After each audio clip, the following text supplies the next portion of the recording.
Very good day my dear students. तो ICI ने statutory update release कर दिया है किसके लिए, जनवरी 2025 एग्जामिनेशन के लिए, जीएसटी के लिए।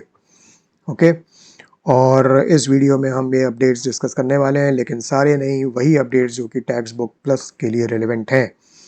इनकम टैक्स का स्टैट्यूटरी अपडेट वीडियो मैंने कुछ दिन पहले रिलीज कर दिया था और ये वीडियो अब जीएसटी के लिए है। अच्छा, ये आईसीआई डॉक्यूमेंट जो है काफ़ी लंबा है, अराउंड 45 पेजेस का है और बहुत सारे इसमें अपडेट्स हैं, 39 अपडेट्स हैं कुल मिला के। और इतने सारे अपडेट्स क्यों हैं? वो इसलिए हैं क्योंकि ये जनवरी 2025 एग्ज़ामिनेशन के लिए जो स्टडी मटेरियल आईसीआई का था वो अप्रैल 2023 में रिलीज़ हुआ था, अप्रैल 2023 में, लास्ट ईयर। और वो भी अपडेटेड था टिल 30th ऑफ अप्रैल 2023। सो 1 मई 2023 से लेकर 30 जून 2024 जो कि अपडेट के लिए कट ऑफ डेट है जनवरी 25 एग्जामिनेशन के लिए, तो पूरे 39 अपडेट्स आ गए हैं। तो वो सारे के सारे इस डॉक्यूमेंट में हैं, लेकिन टैक्स बुक प्लस में सारे रेलिवेंट नहीं हैं क्योंकि tax book plus mostly updated है।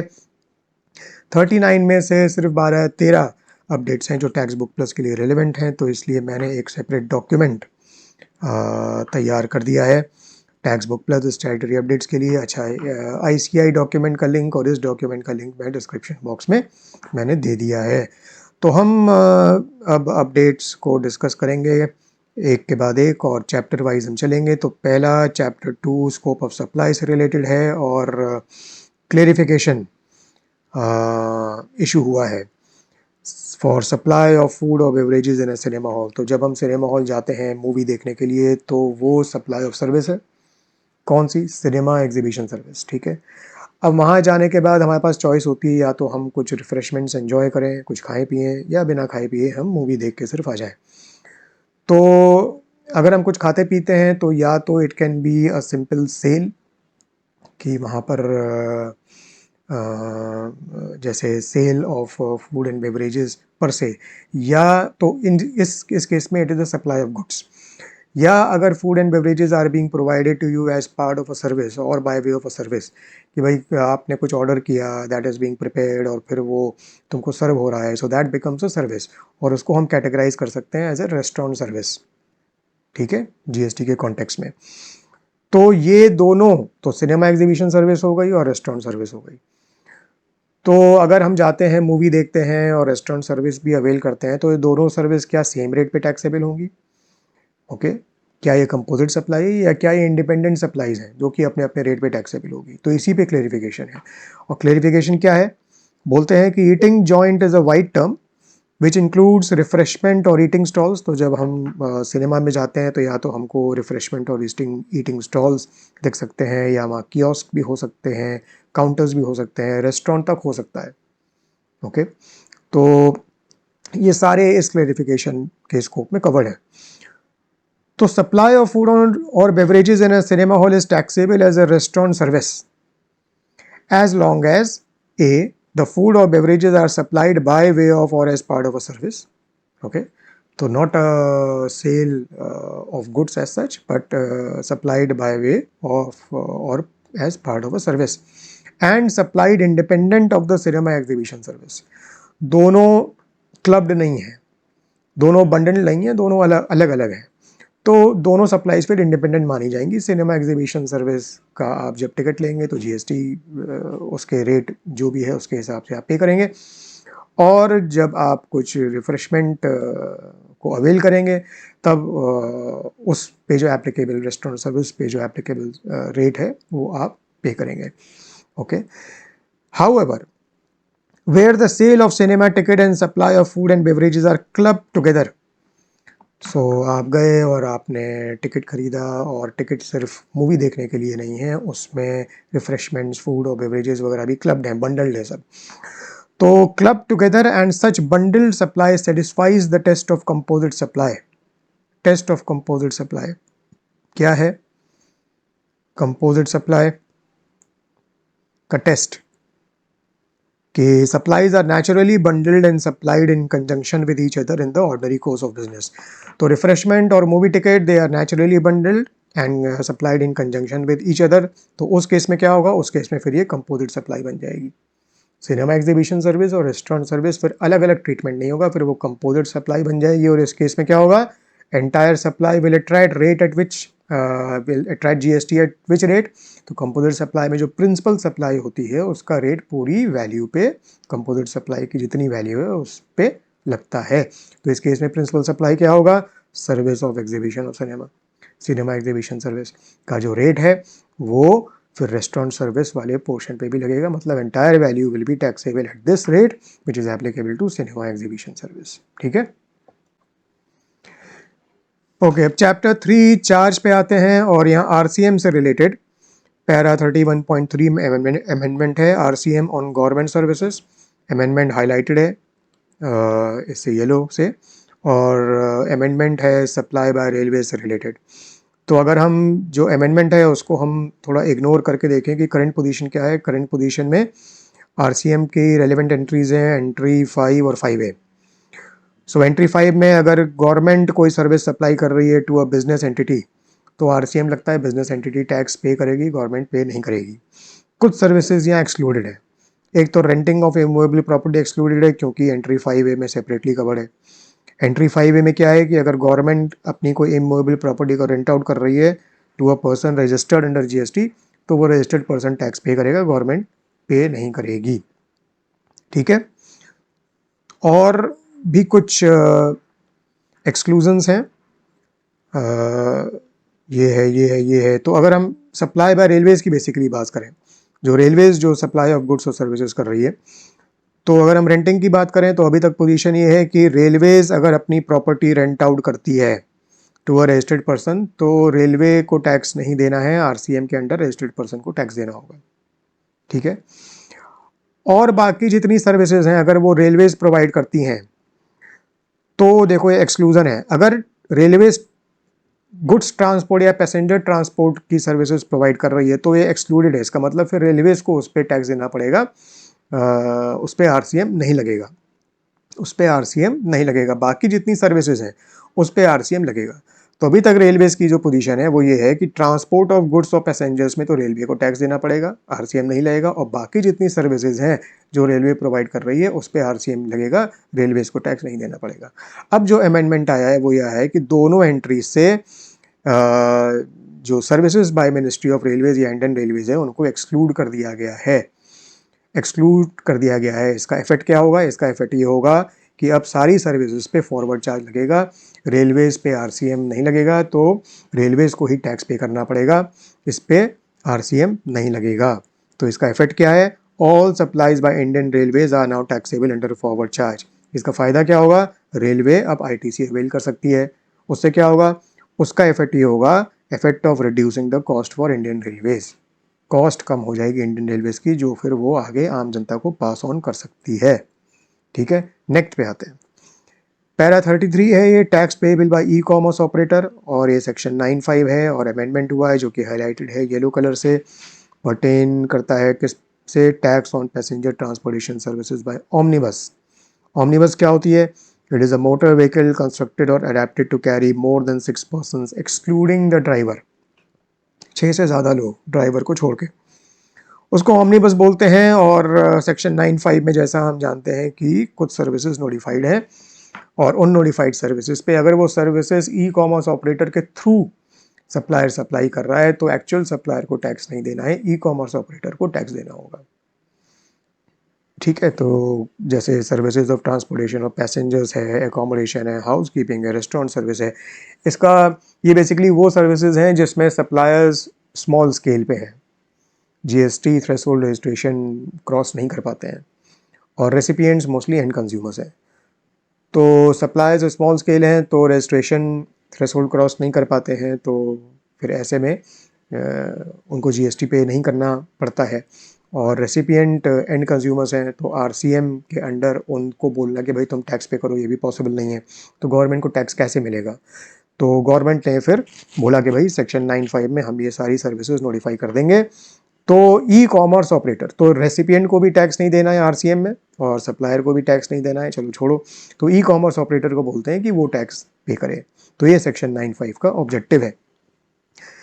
अब अगर पॉइंट नंबर 1 देखें तो पैसेंजर ट्रांसपोर्टेशन सर्विस जो है वो उस पे ई कॉमर्स ऑपरेटर को टैक्स देना है, एक्चुअल सप्लाई को टैक्स नहीं देना है। Transportation of passengers by radio taxi, motor cab, maxi cab, motorcycle और एनी अदर मोटर व्हीकल, इस पे ई कॉमर्स ऑपरेटर को टैक्स देना पड़ेगा, एक्चुअल सप्लाई को टैक्स नहीं देना पड़ेगा। अब हुआ क्या है कि इसमें से ओमनीबस को हटा के ये एक नई एंट्री बना दी है, एक नई एंट्री बना दी है और उसमें लिख रहे हैं कि transportation of passengers by an omnibus except where the person supplying such services through e commerce operator is a company. तो इसका मतलब क्या हुआ? इसका मतलब यही हुआ कि अगर ओमनीबस के द्वारा पैसेंजर्स को ट्रांसपोर्ट किया जा रहा है, तो अगर जो सप्लायर है वो कंपनी है तो सेक्शन 95 नहीं लगेगा। इसका मतलब कौन टैक्स पे करेगा? कंपनी टैक्स पे करेगी, ई कॉमर्स ऑपरेटर टैक्स पे नहीं करेगा उसमें। अभी तक पे कर रहा था, अब नहीं करेगा अमेंडमेंट के बाद। लेकिन अगर कंपनी नहीं है, सप्लायर इंडिविजुअल है, फर्म है या कोई भी और एंटिटी है, तो फिर ऐसे में जो है वो ई कॉमर्स ऑपरेटर को टैक्स पे करना पड़ेगा और एक्चुअल सप्लाई को टैक्स नहीं पे करना पड़ेगा। तो बेसिकली इफेक्ट क्या हुआ है कि ओमनीबस का जहाँ तक सवाल है, तो अगर सप्लायर कंपनी है तो ऐसे में ई कॉमर्स ऑपरेटर को टैक्स नहीं पे करना है, कंपनी को टैक्स पे करना है, और बाकी सारे केसेस में ई कॉमर्स ऑपरेटर को ही टैक्स पे करना है, जैसे कि करंट पोजीशन अभी तक थी। क्लियर? चलो अब चैप्टर 4 एग्जामिशंस पे आते हैं और ये पैरा 46 है टैक्स बुक प्लस का। Services provided by government to the government नहीं, बाय गवर्नमेंट सप्लायर है। अमेंडमेंट है येलो में जो कि हाईलाइटेड है, और ये भी सर्विसेज बाय रेलवेज के कॉन्टेक्स्ट में है। सर्विसेज बाय रेलवेज जैसे हमने आरसीएम के केस में क्या देखा कि रेलवे की जो सर्विसेज हैं वो अब आरसीएम नहीं लगेगा, फॉरवर्ड चार्ज बेसिस पे टैक्सेबल होंगी। तो इस टेबल में क्या दिया हुआ है कि गवर्नमेंट के द्वारा जो सर्विसेज प्रोवाइड हो रही हैं वो कब एग्जेम्प्ट हैं और कब टैक्सेबल है। अगर टिक मार्क है मतलब एग्जेम्प्ट है, टिक अगर क्रॉस है तो मतलब एग्जेम्प्ट नहीं है। ठीक है, डिफरेंट कैटेगरीज ऑफ रेसिपिएंट्स यहाँ पर दिए हुए हैं। तो अगर ये येलो वाले को एक सेकंड के लिए इग्नोर कर दो, तो अभी तक पोजीशन क्या है? अगर रेलवेज की बात करो तो रेंटिंग ऑफ इमूवेबल प्रॉपर्टी और बाकी जो सर्विसेज हैं वो टिक है तो एग्जेम्प्ट है और क्रॉस है तो एग्जेम्प्ट नहीं है। तो कुछ केसेस में एग्जेम्प्ट है, कुछ केसेस में एग्जेम्प्ट नहीं है। अब जो अमेंडमेंट हुआ है वो एक यहाँ पर नया पॉइंट यहाँ पर ऐड कर दिया है, services by the ministry of railways Indian railways, और क्रॉस क्रॉस क्रॉस क्रॉस मतलब ये टैक्सेबल है, एग्जेम्प्ट नहीं है।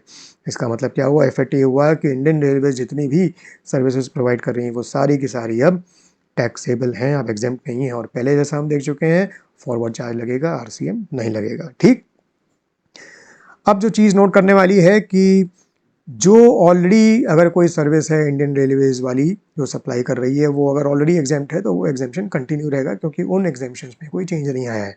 For example transport of goods, transport of priority goods by Indian railways, जैसा कि हम जानते हैं वो एग्जेम्प्ट है तो एग्जेम्प्ट रहेगा। ट्रांसपोर्टेशन ऑफ पैसेंजर्स भी एग्जेम्प्ट होता है, लेकिन अगर एसी कोच है या फर्स्ट क्लास है तो टैक्सेबल होता है, बाकी केसेस में एग्जेम्पशन रहता है और एग्जेम्पशन कंटिन्यू रहेगा।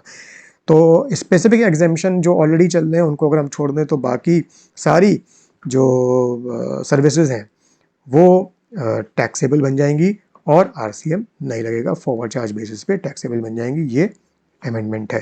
ठीक, अब पैरा 48 पे आते हैं। Services provided to the government, government को सर्विस सप्लाई हो रही है, और नई एंट्री आई है entry 3B, services provided to governmental authority. तो भाई गवर्नमेंटल अथॉरिटी क्या होता है? इट मीन्स एन अथॉरिटी और अ बोर्ड और अ बॉडी, या तो वो एक एक्ट के थ्रू बनी है या establish by any government, government ने इस्टेब्लिश करी है, जिसमें 90% और मोर पार्टिसिपेशन गवर्नमेंट का है, इक्विटी के थ्रू या कंट्रोल के थ्रू। ठीक है, to carry out any function interested to a municipality और पंचायत अंडर द कॉन्स्टिट्यूशन। तो अब एंट्री 3B ये बोलती है कि अगर कोई सप्लाई सर्विसेज प्रोवाइड कर रहा है to a governmental authority ABCDE, तो वो एग्जेम्प्ट हो जाएंगी। कौन सी? Water supply service, public health, sanitation conservancy, solid waste management और स्लम इम्प्रूवमेंट एंड अपग्रेडेशन। तो ये सारी सर्विसेज गवर्नमेंट अथॉरिटी को अगर सप्लाई हो रही हैं तो वो एग्जेम्प्ट बन जाएंगी। अब चलते हैं चैप्टर 5 प्लेस ऑफ सप्लाई, और ये पैरा 58C.2 है टैक्स बुक प्लस का। इमूवेबल प्रॉपर्टी से रिलेटेड और क्लेरिफिकेशन इशू हुआ है किस केस में? Place of supply in case of advertising sector. तो बेसिकली जैसे हम बाहर निकलते हैं रोड पे, तो हम देखते हैं कि बहुत सारे बिल बोर्ड्स हैं, होर्डिंग्स हैं, एक्सेट्रा एक्सेट्रा, बहुत सारे स्ट्रक्चर्स हैं जहाँ पर एडवर्टाइजमेंट्स हम देखते हैं।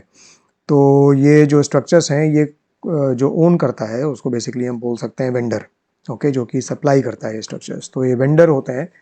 और वेंडर एडवर्टाइजिंग एजेंसी के साथ अरेंजमेंट करता है, या एडवर्टाइजमेंट कंपनी के साथ अरेंजमेंट करता है कि भाई ये हमारा स्ट्रक्चर है और आप इसको यूज़ करिए, आप एडवर्टाइजमेंट इस पर प्लेस करिए। तो एडवर्टाइजिंग एजेंसी फिर एडवर्टाइजमेंट कंपनी या जो है वो अपने क्लाइंट्स को अप्रोच करती है, क्लाइंट्स एडवर्टाइजिंग मटेरियल देते हैं टू बी डिस्प्लेड, और फिर एडवर्टाइजमेंट कंपनी जो है वो वेंडर का स्ट्रक्चर यूज़ करके उस पर वो डिस्प्ले करती हैं। तो इस तरीके से एडवर्टाइजिंग सेक्टर में अरेंजमेंट्स रहते हैं। और क्लेरिफिकेशन अब इशू हुआ है कि भाई इस केस में प्लेस ऑफ सप्लाई क्या मानी जाएगी, प्लेस ऑफ सप्लाई क्या मानी जाएगी। सो बेसिकली दो सिचुएशंस होती हैं, एक सिचुएशन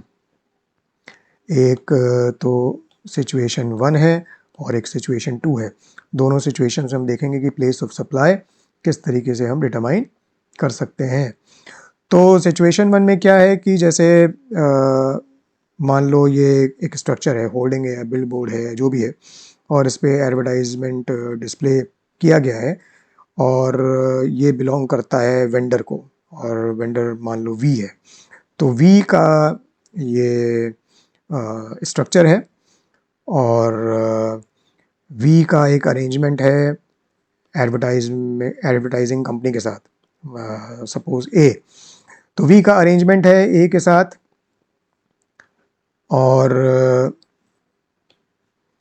वी बोलता है ए से कि भाई ये मेरे पास एक स्ट्रक्चर है और I will supply you the space, तो मैं इसकी स्पेस तुमको सप्लाई करता हूँ, या rights to use this space मैं तुमको सप्लाई करता हूँ। इस स्पेस को तुम यूज़ कर सकते हो, या तुम्हारे पास राइट्स हैं, इस स्पेस को तुम यूज़ कर सकते हो, और इस पर्टिकुलर पीरियड के लिए मैं तुमको ये स्पेस या राइट्स टू यूज़ स्पेस दे रहा हूँ।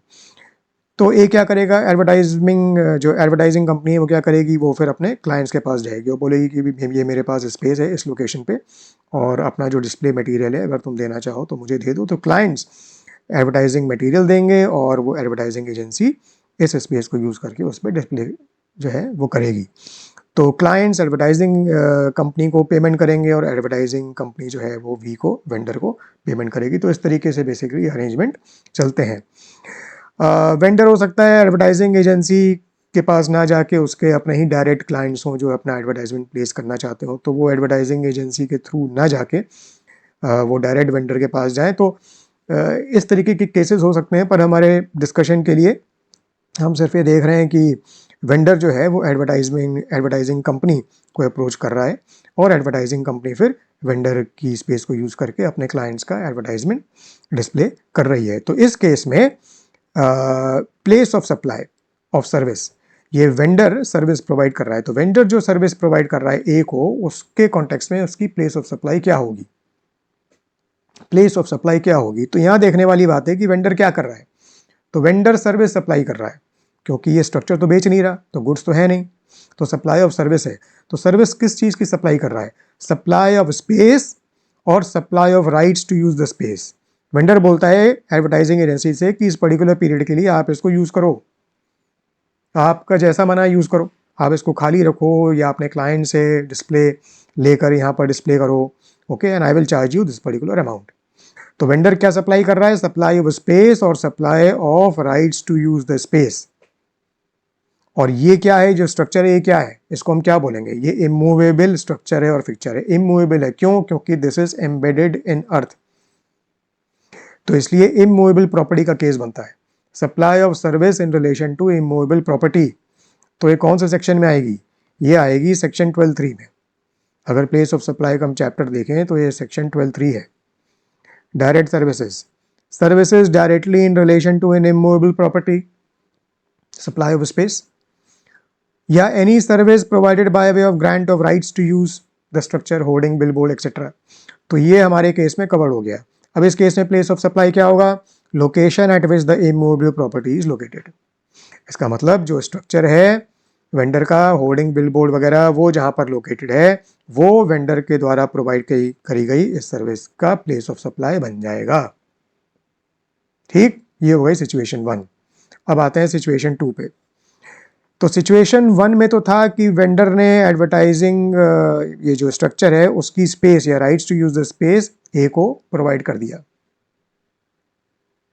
ठीक है। अब ए इसको यूज करके अपने क्लाइंट्स का एडवर्टाइजमेंट डिस्प्ले कर रहा है। दूसरी सिचुएशन में वी बोलता है कि नहीं, हम ये स्पेस नहीं देंगे, इसका राइट टू यूज भी नहीं देंगे और ये स्पेस यूज करने के लिए भी नहीं देंगे। वो ए से बोलता है, एडवर्टाइजिंग कंपनी से बोलता है कि तुम्हें जो डिस्प्ले कराना है मुझको दे दो, मैं डिस्प्ले कर दूंगा, मैं डिस्प्ले कर दूंगा, तुम्हें जो डिस्प्ले कराना है वो मुझको दे दो। तो ऐसे केस में क्या होगा, responsibility of arranging the hoarding bill board किसके पास होगी, वेंडर के पास होगी। वेंडर ने ये राइट अपने पास रखा हुआ है। एडवर्टाइजमेंट को डिस्प्ले करने की रिस्पॉन्सिबिलिटी किसकी होगी, वेंडर विल बी रिस्पॉन्सिबल। इस पूरे पीरियड के दौरान जब डिस्प्ले हो रहा है तो होर्डिंग स्ट्रक्चर का पोजीशन किसके पास होगा, वेंडर के पास होगा। एडवर्टाइजिंग एजेंसी ऑक्युपाई नहीं करेगी स्पेस और द स्ट्रक्चर। तो एडवर्टाइजिंग एजेंसी सिचुएशन 1 में ए इसको ऑक्युपाई कर रहा था और क्लाइंट्स का एडवर्टाइजमेंट डिस्प्ले कर रहा था। सिचुएशन 2 में वी जो है वो एडवर्टाइजमेंट को डिस्प्ले कर रहा है ए से लेकर, ए स्ट्रक्चर के पोजीशन में नहीं है। तो वी सिचुएशन 1 में वी जो सर्विस सप्लाई कर रहा था वो क्या था, सप्लाई ऑफ स्पेस और rights to use the space. Situation 2 में वी ए को क्या सप्लाई कर रहा है, कौन सी सर्विस सप्लाई कर रहा है, सप्लाई ऑफ एडवर्टाइजमेंट सर्विसेज, क्योंकि वी ही मटेरियल लेके यहां पर एडवर्टाइज कर रहा है। तो B is providing advertisement services to A. तो वी या तो ए को प्रोवाइड कर सकता है या वी डायरेक्टली उन क्लाइंट्स को प्रोवाइड कर सकता है ये सर्विस जिनको अपना एडवर्टाइज जो है वो कराना है। और वी का ये स्ट्रक्चर खुद का हो सकता है या वी हो सकता है कि ने किसी और से ये स्ट्रक्चर रेंट पे लिया हो या राइट्स टू यूज बेसिस पे लिया हो, उससे हमारा मतलब नहीं है। यहाँ पर अरेंजमेंट ये है कि B is an arrangement with A और वी एडवर्टाइजिंग सर्विस प्रोवाइड कर रहा है ए को। अब इसका प्लेस ऑफ सप्लाई क्या होगा, तो जो सेक्शन 12(3) हमने ऊपर देखा था वो तो नहीं होगा, वो तो नहीं होगा। तो ऐसे केस में क्या होगा, सेक्शन 12(2) पे जाना पड़ेगा, सेक्शन 12(2) पे जाना पड़ेगा, क्योंकि एडवर्टाइजमेंट सर्विस प्रोवाइड हो रही है तो जनरल रूल में जाना पड़ेगा सेक्शन 12(2). तो उसके हिसाब से प्लेस ऑफ सप्लाई को डिटरमाइन करना पड़ेगा। अगर सप्लाई रजिस्टर्ड पर्सन, अगर वेंडर जो है वो सप्लाई कर रहा है एडवर्टाइजिंग कंपनी को जो कि रजिस्टर्ड है, तो उसकी लोकेशन प्लेस ऑफ सप्लाई बन जाएगी, इस रजिस्टर्ड पर्सन की लोकेशन। लेकिन अगर सप्लाई वेंडर कर रहा है to any person who is not registered, advertisement company registered नहीं है, तो अगर एडवर्टाइजमेंट कंपनी का एड्रेस ऑन रिकॉर्ड एग्जिस्ट करता है तो उसका लोकेशन, और अगर नहीं करता है तो सप्लायर मतलब वेंडर का जो लोकेशन है वो प्लेस ऑफ सप्लाई बन जाएगा। ठीक है, तो ये हो गया क्लेरिफिकेशन। नेक्स्ट क्लेरिफिकेशन पे आते हैं। Para 58B.1 supply involving movement of goods और अदरवाइज, और एक clarification regarding place of supply where billing address is different from address of delivery. Billing address कुछ और है और एड्रेस ऑफ डिलीवरी कुछ और है, और एक पर्टिकुलर सिचुएशन को कवर कर रहा है क्लेरिफिकेशन। क्या सिचुएशन है, place of supply of goods क्या मानी जाएगी, particularly being supplied through e commerce platform specially. हालांकि हर सिचुएशन में एक क्लेरिफिकेशन अप्लाई होगा, पर पर्टिकुलरली इस पर्टिकुलर केस में, क्योंकि काफ़ी इस केस में होता है। सप्लाई हो रही है टू अनरजिस्टर्ड पर्सन, लेकिन billing address is different from the address of delivery of goods. Address of delivery of goods, तो I am based out of Delhi, I am in Delhi, okay, और my brother is in Chennai, my brother is in Chennai, और मुझे Amazon से कुछ gifts order करनी है। तो मैंने अमेज़ॉन से गिफ्ट्स ऑर्डर करी कि भाई इसको मेरे ब्रदर को चेन्नई में डिलीवर कर दो। तो बिलिंग एड्रेस मैंने अमेज़ॉन पे क्या रिकॉर्ड किया, बिलिंग एड्रेस ऑफ दिल्ली, और एड्रेस ऑफ डिलीवरी मैंने क्या रिकॉर्ड किया, चेन्नई। अमेज़ॉन सप्लायर है, ओके, मैं रेसिपिएंट हूँ। तो अब प्लेस ऑफ सप्लाई इसमें क्या मानी जाएगी, प्लेस ऑफ सप्लाई इसमें क्या मानी जाएगी, चेन्नई मानी जाएगी कि दिल्ली मानी जाएगी। इस पे कंफ्यूजन था, तो इसलिए क्लेरिफिकेशन इशू हुआ है, और इसमें ये जनरल रूल जो है सप्लाई ऑफ गुड्स के रिलेशन में ये अप्लाई होगा। तो हमारे केस में सप्लाई अनरजिस्टर्ड पर्सन को हो रही है, मैं भी रजिस्टर्ड हूँ और मेरा ब्रदर भी अनरजिस्टर्ड है। तो supply is made to a person other than a registered person. तो या तो address of recipient is recorded in the invoice या address is not recorded in the invoice. ये केस हमारे लिए एप्लीकेबल नहीं है। इस सिचुएशन में एड्रेस तो रिकॉर्डेड है पर मैंने बिलिंग एड्रेस भी दिया है, एड्रेस ऑफ डिलीवरी भी दिया है। तो प्लेस ऑफ सप्लाई क्या होगी? Location as per such address. अब क्वेश्चन आता है कौन सा एड्रेस, बिलिंग एड्रेस की एड्रेस ऑफ डिलीवरी, कौन सा एड्रेस यहाँ पर प्लेस ऑफ सप्लाई माना जाएगा? तो क्लेरिफिकेशन क्या आया है कि एड्रेस ऑफ डिलीवरी जो है वो माना जाएगा place of supply, billing address नहीं माना जाएगा। तो अमेजोन क्या कर सकता है? Amazon may record the delivery address, मतलब चेन्नई वाला address, as address of recipient on the invoice. अब वो जब ये एड्रेस रिकॉर्ड कर देगा तो ये location as per such address recorded in the invoice, ये प्रोविजन के हिसाब से प्लेस ऑफ सप्लाई बन जाएगा। तो हमारे केस में प्लेस ऑफ सप्लाई क्या होगा? चेन्नई होगा, दिल्ली नहीं होगा। और एक सिमिलर इलस्ट्रेशन भी यहाँ पर क्लेरिफिकेशन में दिया हुआ है। ठीक है, अब चैप्टर 6 टाइम ऑफ सप्लाई पे आते हैं और यहाँ पर एक क्लेरिफिकेशन इशू हुआ है regarding time of supply of services under forward charge, जो पैरा 62 में कवर्ड है। और एक क्लेरिफिकेशन है NHAI projects in HAM model. ये क्या होता है? तो NHAI हम जानते हैं national highways authority of India, government जो एक्सप्रेसवेज बनाती है, फ्लाईओवर्स बनाती है, ये सब NHAI ये सब करती है। तो NHAI कॉन्ट्रैक्ट करती है, जिसके संग कॉन्ट्रैक्ट करती है उसको बोलते हैं कंसेशनर। तो NHAI कंसेशनर के संग कॉन्ट्रैक्ट करती है कि आप ये स्ट्रक्चर्स बनाइए और हम आपको इसके लिए पेमेंट करेंगे। तो एक मॉडल होता है HAM मॉडल, उसको बोलते हैं हाइब्रिड एन्युइटी मॉडल। इसमें क्या होता है कि कंसेशनर की रिस्पॉन्सिबिलिटी सिर्फ कंस्ट्रक्शन की ही नहीं होती है। न्यू रोड आप कंस्ट्रक्ट कर रहे हैं तो कंस्ट्रक्ट तो कर ही रहे हैं, पर उसके बाद ऑपरेशन और मेंटेनेंस भी हैंडल करना पड़ेगा।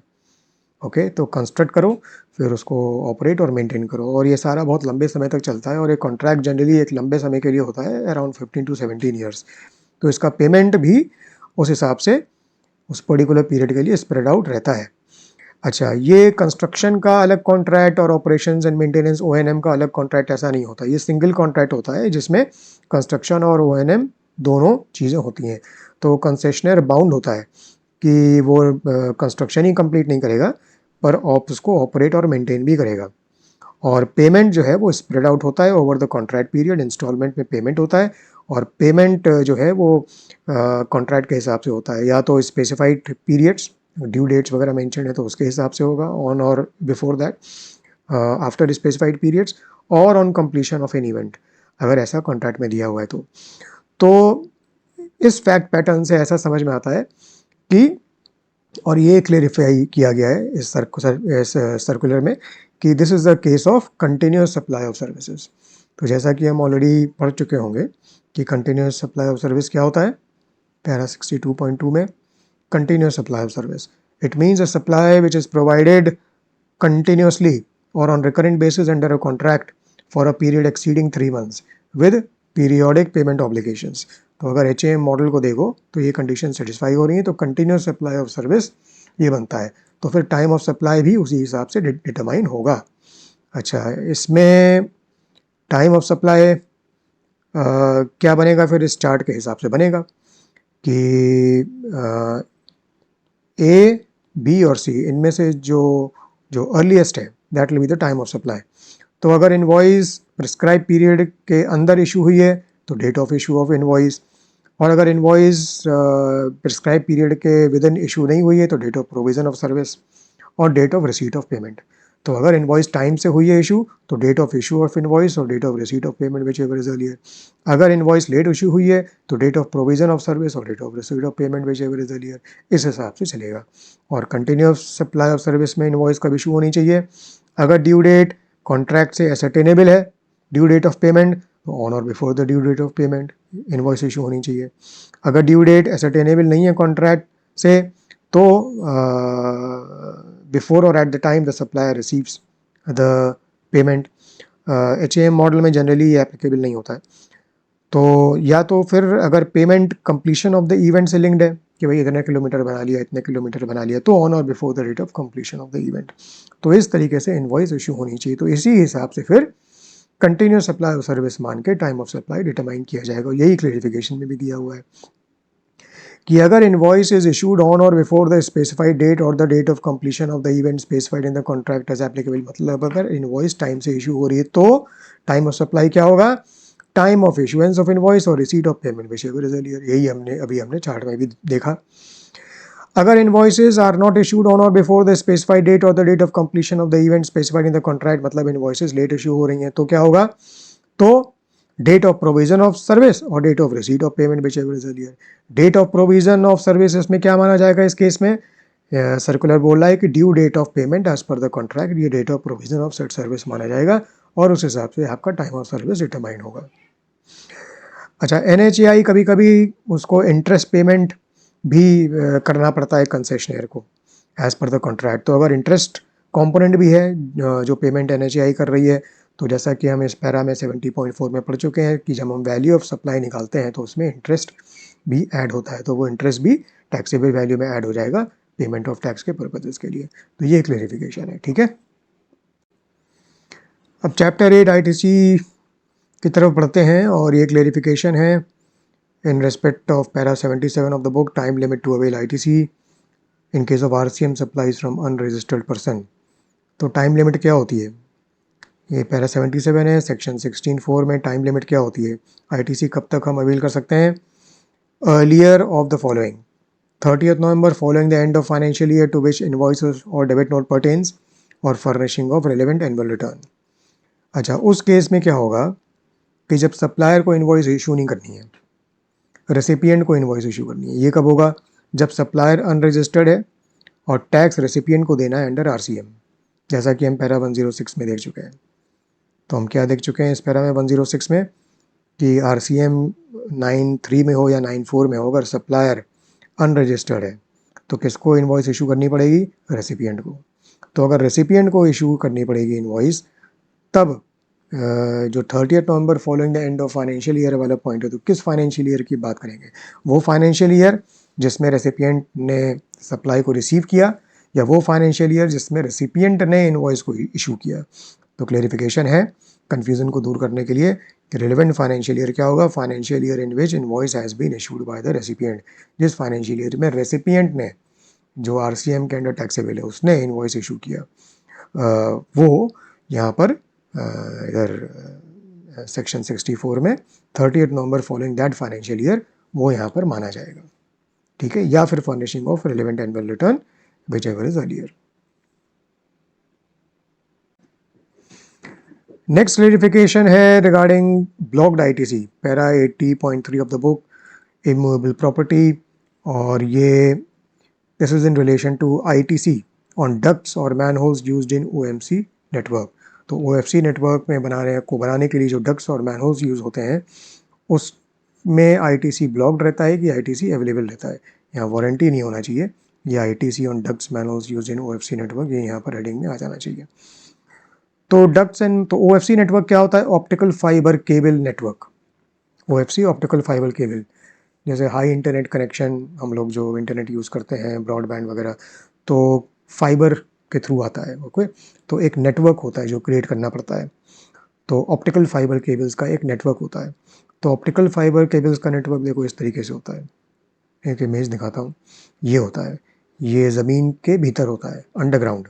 तो ऐसे मैनहोल्स होते हैं, मैनहोल से आप अंदर जाके, see this personal is there, तो अंदर जाके आप इसको फिक्स कर सकते हैं, आप इसकी अपकीप और मेंटेनेंस कर सकते हैं, आप इसको इसको आप ले डाउन कर सकते हैं।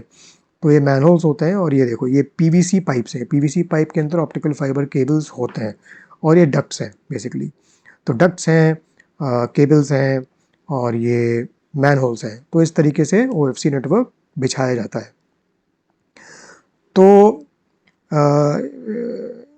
ये बेसिकली बेसिक कंपोनेंट्स होते हैं for creating OFC network which is then used in providing telecommunication services, ठीक है। अब इस पे ITC ब्लॉक्ड है या ITC इस पे अलाउड है। तो देखो ये डक्ट्स और मैनहोल्स जो होते हैं ये इमूवेबल प्रॉपर्टी होते हैं। तो 80.3 में पैरा में इमूवेबल प्रॉपर्टी पे अगर देखो तो works contract service when supplied for construction of N immovable property, इस पे ITC ब्लॉक्ड होता है। लेकिन अगर immovable property plant and machinery है तो ITC अलाउड होता है, ये हम जानते हैं। तो इमूवेबल प्रॉपर्टी तो है, इमूवेबल प्रॉपर्टी तो है because it is things attach to the earth और permanently fasten to anything attach to the earth, तो डक्ट्स और मैनहोल्स इमूवेबल प्रॉपर्टी है। अब क्या ये प्लांट एंड मशीनरी है? तो प्लांट एंड मशीनरी क्या होता है? Apparatus, equipment and machinery fix to earth, ये है हमारे केस में। That are used for making outward supply of goods and और सर्विसेज, ये भी है क्योंकि टेलीकम्युनिकेशन सर्विस प्रोवाइड होती है। अच्छा, एक्सक्लूजन्स हैं ABC, इस केस में प्लांट एंड मशीनरी नहीं माना जाएगा। पर डक्ट्स एंड मैनहोल्स देखो, इन में से किसी में भी ABC में भी नहीं आ रहे हैं, तो इसका मतलब क्या हुआ?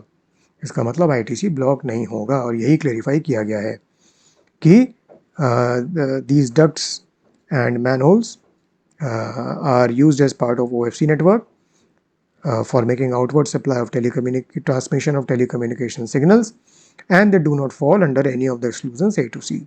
Hence ITC is not blocked, it is allowed. ठीक है। नेक्स्ट क्लेरिफिकेशन है in respect of warranty, blocked ITC के केस में पैरा 80.4। तो वारंटी के केस में GST इम्प्लीकेशंस क्या होंगे?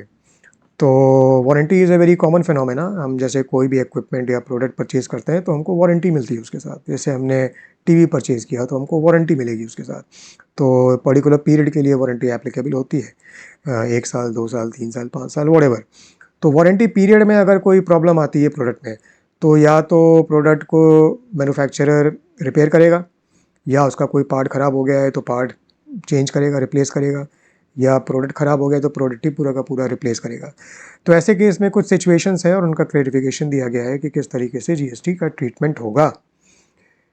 पहली सिचुएशन है, there are cases where original equipment manufacturer, मतलब जो मैन्युफैक्चरर है, जैसे मान लो तुमने मिस्टर सोनी से टीवी परचेज़ किया, ठीक है, मिस्टर सोनी से टीवी परचेज़ किया और मिस्टर सोनी ने तुमको वारंटी दी, सपोज़ 3 साल की वारंटी दी, और बीच में कुछ खराबी आती है तो मिस्टर सोनी या तो रिप्लेस करेगा टीवी, या उसका कोई पार्ट रिप्लेस करेगा, या उसको रिपेयर करेगा वारंटी पीरियड के अंडर, और उसका कोई भी चार्ज नहीं लेगा तुमसे, विदाउट एनी कंसिडरेशन। ओके, तो क्या मिस्टर सोनी को उस पर GST देना है? क्योंकि वो सप्लाई तो है, सप्लाई ऑफ गुड्स रिप्लेसमेंट या सप्लाई ऑफ रिपेयर सर्विस, तो क्या मिस्टर सोनी को उस पर GST देना है रिप्लेसमेंट और रिपेयर के टाइम पे? तो क्लेरिफिकेशन है, नहीं देना है। क्यों नहीं देना है?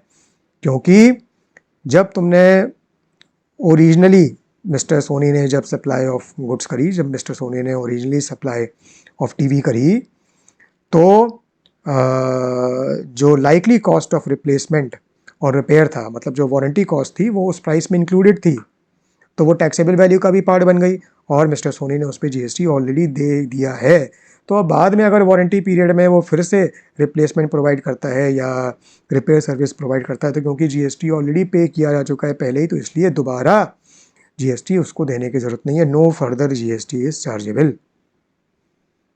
लेकिन अगर कुछ एक्स्ट्रा रिप्लेसमेंट या रिपेयर के टाइम पे कुछ एक्स्ट्रा चार्ज वो करता है, अगर एडिशनल कंसिडरेशन चार्ज करता है, तो वो तो एडिशनल है, तो उस पर फिर GST देना पड़ेगा। ठीक है। दूसरा क्लेरिफिकेशन है, वेदर इन सच केसेस, जो हमने केस डिस्कस किया उस केस में क्या मिस्टर सोनी को ITC रिवर्स करना पड़ेगा? जो ITC और ऑन इनपुट्स जो उसने लिया है with respect two parts being replaced, जो उसने रिप्लेसमेंट और रिपेयर प्रोवाइड किया है वारंटी पीरियड के दौरान, उसको प्रोवाइड करने के लिए जो उसके इनपुट्स थे जिसमें वो ITC ले चुका है, तो क्या अब उसको ITC रिवर्स करना पड़ेगा? ITC क्यों रिवर्स करना पड़ेगा भाई?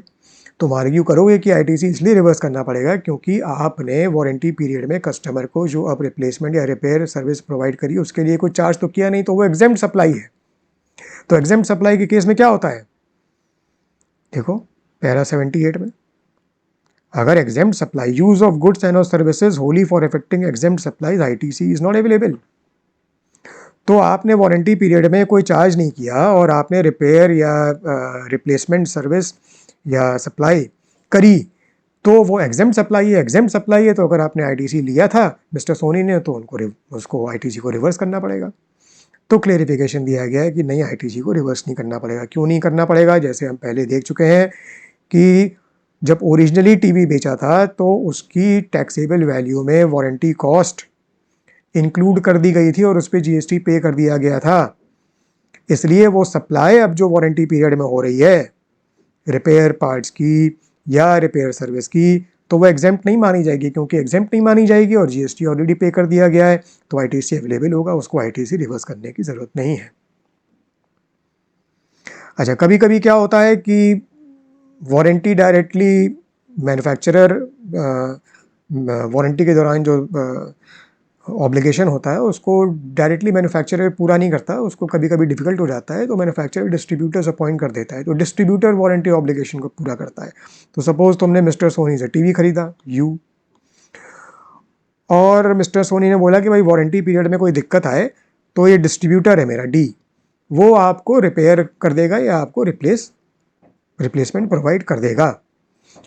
तो जब डिस्ट्रीब्यूटर ये सप्लाई कर रहा है रिप्लेसमेंट की या रिपेयर सर्विस की, तो क्या डिस्ट्रीब्यूटर को इसमें जीएसटी पे करने की ज़रूरत है? सेम रीज़न, क्लेरिफिकेशन क्या दिया हुआ है कि as no consideration is being charged by distributor from the customer, warranty period में है तो no GST is payable by distributor. लेकिन जैसा कि पहले हम देख चुके हैं, अगर कुछ एक्स्ट्रा चार्ज लिया जा रहा है, कुछ एडिशनल कंसिडरेशन डिस्ट्रीब्यूटर चार्ज कर रहा है, तो उस पर फिर जीएसटी उसको पे करना पड़ेगा। ठीक है। अब केस 4 और केस 5, ये सिचुएशन 4 और 5 थोड़ी सी कॉम्प्लिकेटेड है, क्योंकि इसमें डिस्ट्रीब्यूटर और मैन्युफैक्चरर के बीच का इंटरप्ले की बात हो रही है और आईटीसी के रिवर्सल वगैरह की बात हो रही है। तो ये सर्कुलर का तो पार्ट है, लेकिन एग्जाम के लिए इंपॉर्टेंट नहीं है, तो मैं इस वीडियो को बर्डन नहीं करने वाला हूँ इसके डिटेल्ड एक्सप्लेनेशन से। लेकिन अगर किसी स्टूडेंट को कोई प्रॉब्लम है या कुछ समझना है, मेरिटोरियस है, उसको डिटेल में जानना है, तो you can write to me and I will be more than happy to provide you with an explanation. तो देखो, सिचुएशन 4 में ही case A, case B, case C और केस डी हैं, और फिर सिचुएशन 5 है, तो 4 और 5 हम इस वीडियो में कवर नहीं कर रहे, तुम अपने एंड से पढ़ लेना। ये इन ऑल लाइकलीहुड एग्जाम में पूछी नहीं जाएगी, क्योंकि ये स्लाइटली कॉम्प्लिकेटेड है। लास्ट इशू नंबर 6 पे आते हैं, जो कि एक्सटेंडेड वारंटी से रिलेटेड है। तो कभी कभी कंपनीज एक्सटेंडेड वारंटी प्रोवाइड करती हैं। तो एक तो होती है स्टैंडर्ड वारंटी, जैसे तुमने मिस्टर सोनी से टीवी खरीदा, सपोज 3 साल की स्टैंडर्ड वारंटी है, पर मिस्टर सोनी कह रहे हैं कि 1 साल की एक्सटेंडेड वारंटी भी हम देंगे, 3+1 4 साल की तुमको मिल जाएगी वारंटी, पर एक्सटेंडेड वारंटी के लिए तुमको पेमेंट करना पड़ेगा अलग से। कंपलसरी नहीं है, तुम चाहो तो ले लो, तुम नहीं चाहो तो स्टैंडर्ड वारंटी तो है ही। ठीक है। अब एक्सटेंडेड वारंटी तुम मिस्टर सोनी से भी ले सकते हो। कभी कभी ऐसा होता है कि मिस्टर सोनी के अलावा कोई और थर्ड पार्टी हो सकती है, वो हो सकता है कि एक्सटेंडेड वारंटी दे रही हो। अच्छा, एक्सटेंडेड वारंटी तुम टीवी की ओरिजिनल परचेज के टाइम ही ले सकते हो, या स्टैंडर्ड वारंटी खत्म होने के पहले, मतलब at a later point of time तुम एक्सटेंडेड वारंटी परचेज कर सकते हो। तो ये सारी सिचुएशंस है। तो केस ए में क्या क्लैरिटी है प्रोवाइड करी गई है कि अगर तुम सप्लायर ऑफ गुड्स, मतलब मिस्टर सोनी से ओरिजिनल सप्लाई के टाइम, मतलब टीवी ओरिजिनली खरीदते समय ही तुम एक्सटेंडेड वारंटी भी परचेज कर लेते हो, तो तुम क्या पेमेंट करोगे? तुम एक तो टीवी का पेमेंट करोगे, स्टैंडर्ड वारंटी का तुम अलग से पेमेंट नहीं करोगे, क्योंकि वो तो टीवी के प्राइस में इंक्लूडेड है, उसमें जीएसटी ऑलरेडी पे हो रहा है। एक्सटेंडेड वारंटी का तुम अलग से पेमेंट करोगे, उस पर जीएसटी लगेगा, जीएसटी देना पड़ेगा। लेकिन अब उसका जो नेचर ऑफ सप्लाई है वो कंपोजिट सप्लाई बन जाएगा। TV standard warranty, extended warranty, ये कंपोजिट सप्लाई, क्योंकि ये बंडल्ड है, naturally bundled in the ordinary course of business. ये कंपोजिट सप्लाई का कंडीशन है ना, तो एक कंपोजिट सप्लाई बन जाएगी। इसलिए प्रिंसिपल सप्लाई क्या होगी? प्रिंसिपल सप्लाई ऑफ गुड्स, हमारे केस में सप्लाई ऑफ टीवी। तो जो टीवी पे जो जीएसटी का रेट है वही एक्सटेंडेड वारंटी पे भी लग जाएगा, क्योंकि कंपोजिट सप्लाई का पार्ट बन जाएगा ये। ठीक है। लेकिन अगर तुम टीवी स्टैंडर्ड वारंटी के साथ मिस्टर सोनी से लेते हो और एक्सटेंडेड वारंटी मिस्टर सोनी नहीं देते हैं, फॉर एग्जांपल कोई और देता है, फॉर एग्जांपल मिस्टर सी हैं, वो दे रहे हैं, मिस्टर सी दे रहे हैं, तो मिस्टर सी से तुम जाके एक्सटेंडेड वारंटी खरीद लेते हो, तो वो तो मिस्टर सोनी के ट्रांजैक्शन से सेपरेट हो गया ना, तो वो कंपोजिट सप्लाई में नहीं आएगा।